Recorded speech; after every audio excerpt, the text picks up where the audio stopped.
Hello everyone, সবাই কেমন আছেন? আশা করছি সবাই অনেক ভালো আছেন। আজকে আপনাদের জন্য নিয়ে আসলাম মাথা নষ্ট একটি স্মার্টফোন। ভিডিওতে যে স্মার্টফোনটি দেখতে পাচ্ছেন এটা কোনো সাধারণ স্মার্টফোন নয়, কারণ এটা স্মার্টফোনের পাশাপাশি বলতে পারেন একটা ছোটখাটো পাওয়ার ব্যাংক, যার মধ্যে আছে 10,000 mAh এর ব্যাটারি। এই স্মার্টফোনটি লঞ্চ করতে যাচ্ছে আইটেল, যার নাম হচ্ছে আইটেল পাওয়ার 70। আর এই ফোনটিতে যা যা থাকছে তা সত্যি আপনাদের কাছে অবিশ্বাস্য মনে হবে। এই ফোনটির স্পেশাল দিকগুলো হচ্ছে 120 Hz ডিসপ্লে, মিডিয়াটেকের পাওয়ারফুল গেমিং চিপসেট এবং সেই সাথে থাকছে মাথা নষ্ট করা একটা হিউজ ব্যাটারি। আর এবারের এই ফোনের ডিজাইনও থাকছে ম্যাসিভ পরিবর্তন। তো আজকের এই ভিডিওতে কথা বলবো আইটেল পাওয়ার 70 এই ফোনটা নিয়ে। এই ফোনটি কি চমক নিয়ে আসতে চলেছে আমাদের দেশের বাজারে এবং কবে নাগাদ আসতে পারে সে বিষয়ে আলোচনা করবো আজকের এই ভিডিওতে। সো সম্পূর্ণ ভিডিওটি দেখবেন। তো প্রথমেই কথা বলা যাক এই ফোনটির ডিজাইন এবং বিল্ড কোয়ালিটি নিয়ে। এই ফোনটির রেয়ার পার্টে ব্যবহার করা হয়েছে প্লাস্টিক বা পলিকার্বনেট। এছাড়া এই ফোনটির সামনের দিকে থাকছে একটি পাঁচল ফুল ভিউ ডিসপ্লে। তো ওভারঅল এই ফোনের লুকস এবং ডিজাইন আমার কাছে বেশ ভালোই লেগেছে। আপনাদের কাছে কেমন লেগেছে তা আমাকে অবশ্যই কমেন্ট করে জানাবেন। আর এই ফোনটির একটি ইন্টারেস্টিং ফিচার হচ্ছে এয়ার ব্লাস্টার, যার ফলে আপনারা টিভি এসি ইজিলি কন্ট্রোল করতে পারবেন এই ফোনটি দিয়ে। এয়ার ব্লাস্টার থাকার ফলে আমার কাছে জিনিসটা বেশ ভালোই লেগেছে। তো কথা বলা যাক এবার এই ডিসপ্লে ডিপার্টমেন্ট নিয়ে। ডিসপ্লে হিসেবে ফোনটিতে থাকছে 6.67 ইঞ্চের IPS LCD ডিসপ্লে,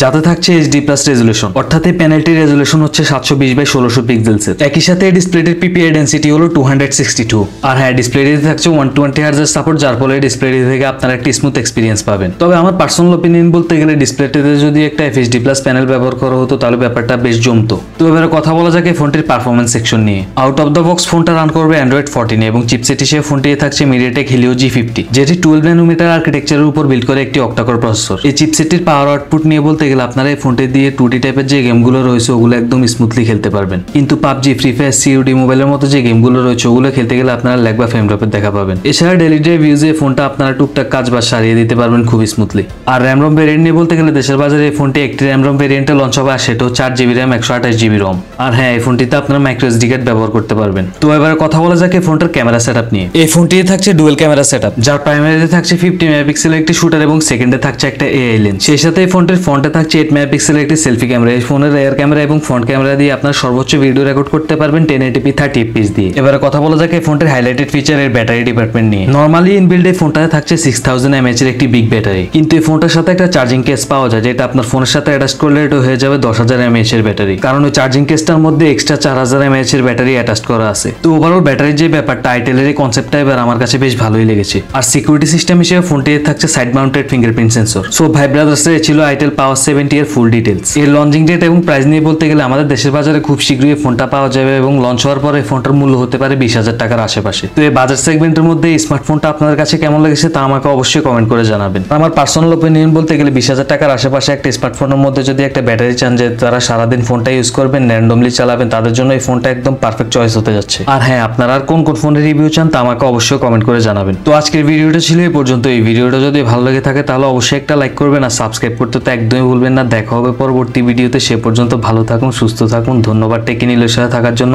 আসসালামু আলাইকুম।